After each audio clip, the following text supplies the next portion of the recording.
언제나 필승! 네, 반갑습니다. 필승입니다. 자, 이번에 분석해드릴 기업은 KNJ입니다. 자, KNJ에 대해서는 제가 얼마 전에, 며칠 전에 좀 분석을 해드린 바가 있었죠. 네, 그 당시에 지금 보시면 대략 한 4일 전쯤에 분석해드린 바가 있습니다. 반도체, 지금부터 봐야 합니다. 중국 반도체 약진 숨겨진 최대 수혜주, 이미 역대급 실적, KNJ, 그렇게 분석해드렸었고, 사실 현재 뭐 계엄 사태라던가 이런 이슈가 있기 전에 분석해드린 영상인데 그 당시에는 주가가 11,840원이었어요. 그리고 그 이후에 시장이 꽤나 크게 빠졌음에도 불구하고 현재 KNJ 주가는 12,090원입니다. 그러니까 그 당시에 분석해드릴 때 가격보다 오히려 약간의 그런 주가 상승이 있었던 그런 기업입니다. 저 같은 경우는 KNJ 투자를 진행하고 있고요. 현재는 약간의 손실을 내고 있습니다. 따라서 매수 추천 리딩은 아닙니다. 그럼 제가 왜 KNJ를 보고 있는지에 대해서 좀 말씀을 드려볼게요. 일단 이번 사태로 인해서 저는 높은 확률로 한국이 다시금 이 중국과의 그런 관계에 있는 기업들의 밸류에이션 리레이팅이 꽤나 크게 발생할 수 있다고 보고 있어요. 지난 이제 수년간 미국과 엮인 기업들 같은 경우는 밸류에이션 리레이팅을 받았지만 중국과 엮인 기업들은 처참하게 밸류에이션이 무너졌던 그런 몇 년을 지나면서 이제 다시금 높은 확률로 정권이 이제 바뀐다거나 혹은 국면 전환이 발생할 것이기 때문에 중국 쪽에 대한 메리트를 가지고 있는 기업들에 주목을 할 필요가 있다고 보고 있습니다. 특히 그 와중에 실적이 어마무시하게 성장하고 있으면서도 중국이 현재 반도체 굴기를 진행하고 있고 실제로 메모리 반도체 쪽에서는 꽤나 괄목할 만한 성장세를 보이고 있는 것은 사실이에요. 이런 것들을 봤을 때 미국은 중국으로 뭐 핵심적인 부품이라던가 장비들은 납품하지 않을 것이고 그에 따라서 자연스럽게 한국 기업들이 중국에 납품할 수 있는 그런 부분을 봐야 되는 것인데 KNJ는 SK하이닉스, 삼성전자뿐만 아니라 중국 기업들과의 그런 관계도 굉장히 돈독하고요. 실제로 매출 비중도 상당히 크게 나타나고 있습니다. 그에 따라서 실적이 어마무시하게 지금 성장을 하고 있어요. 지금 보시면 시가총액은 약 1,000억이 안 되죠. 993억입니다. 실적을 잠깐 보시면 자, 최근 들어서 이제 2023년, 2022년도에 반도체 겨울이 왔음에도 불구하고 실적의 성장폭이 전혀 줄고 있지는 않아요. 올해 같은 경우는 작년보다 역시나 20%가량 성장을 하고요. 내년도 올해 대비해서 20% 정도 성장을 하고 그 이후에도 성장을 할 것이라고 나타나고 있어요. 왜냐하면 반도체 업황이 굉장히 안 좋음에도 불구하고 지금까지는 국내 위주로 이제 애프터 부품이라고 해서 SiC 포커스 링을 이제 판매를 하다가 중국 쪽으로의 새롭게 진출을 하면서 중국 쪽으로 그쪽에 대한 비중이 매출 비중이 상당히 커지고 있기 때문에 자연스럽게 실적에 대한 성장성도 꽤나 가파르게 나타나고 있다는 것입니다. 그래서 그런 것들을 봤을 때에도 저는 이쪽에 대한 이제 밸류 디레이팅이 발생했다가 그러니까 실적이 올해 기준으로 150억 정도 나오는데 PR이 10도 안 돼요. 사실 반도체 기업들의 주가가 많이 빠졌다고 하지만 그러면 또 실적도 똑같이 많이 빠졌기 때문에 여전히 대한민국 반도체 기업들 대부분의 PR이 20 정도 됩니다. 15에서 20 정도를 형성하고 있음에도 불구하고 KNG는 실제 성장함에도 불구하고 주가가 다른 반도체 기업들과 똑같이 빠짐으로써 PR이 이제는 대략 한 6, 7, 한 7 정도 내외로 형성이 되고 있는 거예요. 그래서 그런 것들을 봤을 때에도 저는 이제는 좀 다르게 볼 필요가 있겠다. 특히나 이런 부품 쪽에서 혹은 소재 쪽에서 중국이 반도체 굴기를 하고 중국에서 디램에 대한 생산량이 어마무시하게 올라갈 수밖에 없는 그런 상황이 봉착을 하고 있기 때문에 그런 것들을 본다고 한다면 결국 이쪽에 대한 그런 뭐랄까요 수혜 정도를 투자자로서는 반드시 좀 봐야 되지 않은가 개인적으로는 그렇게 보고 있습니다. 그래서 최근에 이제 실적이 시장이 굉장히 안 좋았음에도 불구하고 주가가 약간의 상승률을 보이고 있고 저는 이제부터는 반도체를 봐야 한다라고 말씀을 드리고 있어요.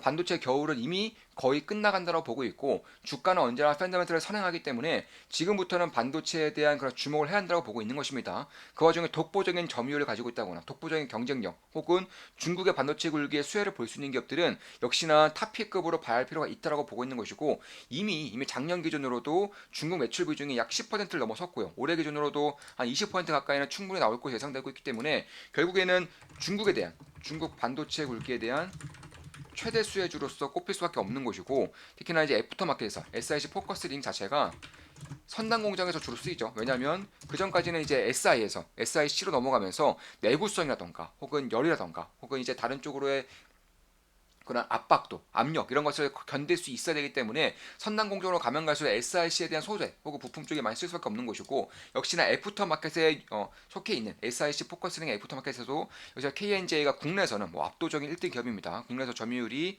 이제 SIC 포커스 링으로만 이제 70% 이상의 그런 전체 매출 비중을 차지하고 있고 국내에서 점유율도 한 50% 이상을 차지하고 있는 압도적인 1등 기업이고 중국에서조차 매출 비중이 꽤나 늘어나고 있고 중국에서는 참고로 이 장비사라 혹은 부품사들에 대한 그런 기술력이 아직까지도 많이 올라오고 있지 않아요. 그래서 이 부품, 첨단 부품을 제공할 수 있는 KNG라던가 이런 기업들의 수혜를 볼 수밖에 없다는 것이고 뭐 비슷한 이제 기업 중 하나로 이제 SNS텍 이런 기업들 들 수 있겠죠. 이런 기업들도 EUV 블랭크 마스크를 생산하는데 역시나 중국 기업들을 제대로 생산하지 못하다 보니까 SNS 같은 경우도 중국으로의 매출 비중이 빠르게 올라오고 있고 이에 따라서 중국으로의 실적이 올라올 기미가 보이는 와중에 지금까지는 중국과 엮이면은 밸류에이션 디레이팅 요소였어요. 근데 이제는 리레이팅 요소로 바라보게 된다면 이런 기업들에 대한 그런 관심도를 가질 필요가 있는 것이고 KNG는 실적에 대한 성장이 꾸준하게 발생하고 있고요. 뿐만 아니라 밸류에이션이 너무나 처참한 수준까지 빠졌기 때문에 지금부터는 충분히 관심을 가질만 하지 않을까 개인적으로는 그렇게 보고 있습니다. 그런 것들을 봤을 때에도 저는 지금부터는 반도체 그런 핵심 기업들의 주목 핸들라고 보고 있는 것이고 그 중 하나가 KNJ다 이렇게 좀 말씀드릴 수 있을 것 같아요. 반도체 부품 사업에서 이제 집중적으로 이쪽에 대한 그런 성장을 보이겠다는 것이고 그 전에 이제 디스플레이 장비 사업 같은 경우는 철수를 했어요. 이쪽에 나오는 적자는 이제 앞으로 재무제표에 찍히지 않을 겁니다. 현금 흐름도 훨씬 더 좋아질 가능성이 높고요.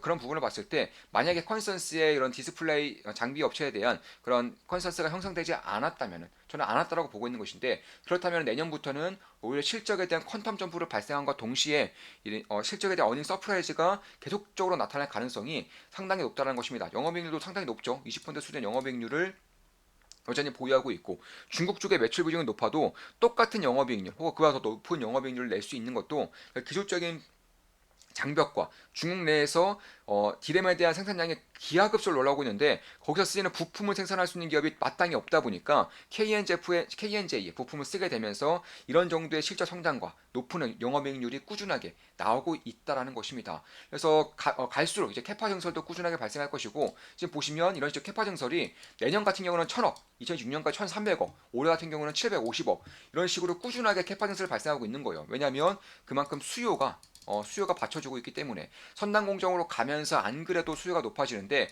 여기서 더불어서 중국까지 이제 속하게 되다 보니까 반도체 업황이 아무리 안 좋아도 이쪽 같은 경우는 수요가 탄탄하게 받쳐주다 보니까 실적이 꾸준하게 잘 나오고 있는 것이고 영업이익도 유지를 하고 있다. 좀 이렇게 보시면 될 것 같습니다.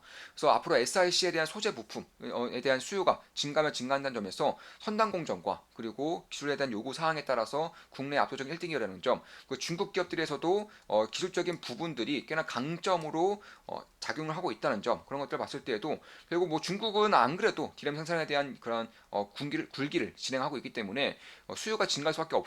생산량이 증가하면 증가할수록 그 안에 쓰이는 부품이 증가할 수밖에 없는 것인데 그 부품을 KNJ가 만들고 있다는 것입니다. 중국 기업들 대비해서도 워낙 기술력으로 뛰어나다 보니까 이쪽에 대한 우위가 분명히 있는 거고요. 특히 이제 내구성, 정밀도 혹은 열전도율, 화학적 안정성으로 인해서 SIC 포커스 링이 앞으로도 꾸준하게 이루어질 수밖에 없다. 꾸준한 수요가 증가할 수밖에 없다라고 하는 것이고 이에 따라서 캐파 증설이 되면 될수록 이 캐파가 증설될 때마다 수요가 그만큼 따라 붙기 때문에 실적이 자연스럽게 올라오고 있는 것이고 그와 반대로 워낙에 밸류에이션이 낮게 측정되다 보니까 이쪽에 대한 집중도를 꽤나 높일 가능성도 있다라는 것이고요. 특히 이제 2027년부터는 배당도 꾸준하게 하겠다 밝히고 있고 30억 규모의 자사주 매입을 함으로써 이제 주가에 대한 하방을 지지하겠다라고 밝히고 있어요. 그리고 2017년부터 이제 1,300억 이상 캐파를 증설하고 난 이후에는 그때부터는 주주들에게 배당 정책을 함으로써 주주 환원에 대한 적극적인 의지를 펼치고 있는 것도 사실 밸류에이션 리레이팅 요소가 될 수 있다라는 것입니다. 자, 그러니까 선단 공정 그리고 중국으로 인한 이제 실적에 대한 폭발적인 성장과 그리고 자사주 매입, 30억 가량의 자사주 매입과 30억이면 굉장히 큰 겁니다. 왜냐하면 KNG 같은 경우는 거래량이 극악이에요. 저 같은 경우도 KNG에 투자할 때 가장 불편한 게 단연코 거래량입니다. 그래서 제가 좀 올려서 살 수밖에 없는 바람에 결국에 제가 원래 같았으면은 지금은 수익을 보고 있을 거예요. 근데 지금 약간의 손실을 보고 있는 이유도 그래봤자 0.5%의 손실이지만 제가 올려서 사다 보니까 효과가 너무 얇아서 기다려서 살 수가 없었어요. 그래서 좀 올려서 사다 보니까 약간의 손실을 보고 있는 것이지 그런 것들과 반대로는 우리 멤버분들 아마 대부분은 이제 수익을 내고 계시지 않을까 이렇게 생각하고 있는 것이고 그리고 제 모든 매수매도 내역은 실시간으로 멤버분들께 말씀드리며 추천하고 있습니다. 한 달에 24,000원이면 제 매수매도 내역을 실시간으로 보실 수가 있어요.